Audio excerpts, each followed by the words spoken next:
Под скрип колес волейбольный клуб «Локомотив» стартовал в чемпионате Суперлиги с непростой победы. Наша команда не смогла заработать 3 турнирных очка и лишь в 5 партиях переиграла красноярский «Енисей». По статистике игровых компонентов гости имели преимущество и проиграли матч только из-за собственных ошибок.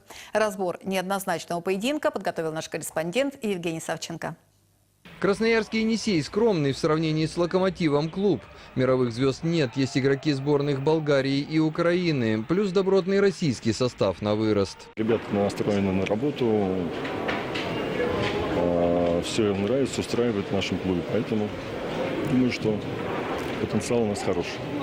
У «Локомотива» в составе есть чемпион мира, 5 волейболистов были задействованы в сборных. Но в этом и достоинство, и проблема клуба. Связующий поляк Джизга за 3 дня до игры приехал в Новосибирск. На площадке ощущалось, передачи идут не совсем туда, куда надо. Пробелов еще, конечно, много. 3 тренировки оттренировались. Ну, что-то понимаем, общаемся, находим игру. То есть не молчим, не обижаемся. Видно, что не получается, но это процесс времени. Первую партию выиграли гости, вторую «Локомотив».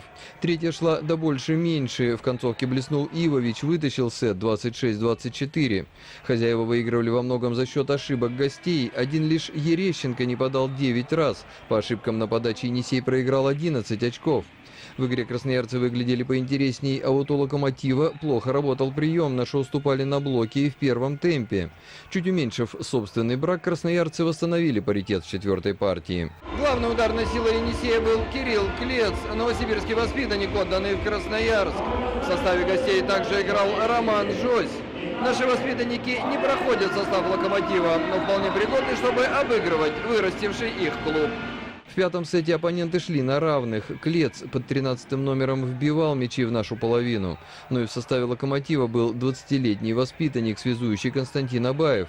Он вышел на площадку в концовке решающей партии. На его подаче хозяева заработали ключевой перевес и вышли вперед на 2 очка. При счете 13-14 очередную, роковую на этот раз ошибку на подаче сделал Кирилл Клец. «Локомотив» выиграл 15-13 и 3-2 в матче. Мне хотелось больше чего-то доказать, показать себя. То, что есть такой игрок, воспитанник. Я очень готовился к этой игре. Хотел очень сильно сыграть с родным клубом. Ну, как ее оцените? Удалась она вам? Я думаю, да, очко взяли, это самое главное. Играли хорошо, чуть-чуть не хватило в конце. Конечно, больше моя вина, то, что последнюю подачу не подал. Ну, в целом сыграли хорошо командно. Первая легкая не бывает. Всегда первая игра сезона, она особая. Поэтому я ожидал более нервная игра. Абсолютно нормально, что не все получалось.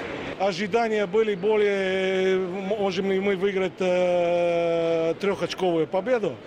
Я на первую игру вам скажу, что я доволен победой.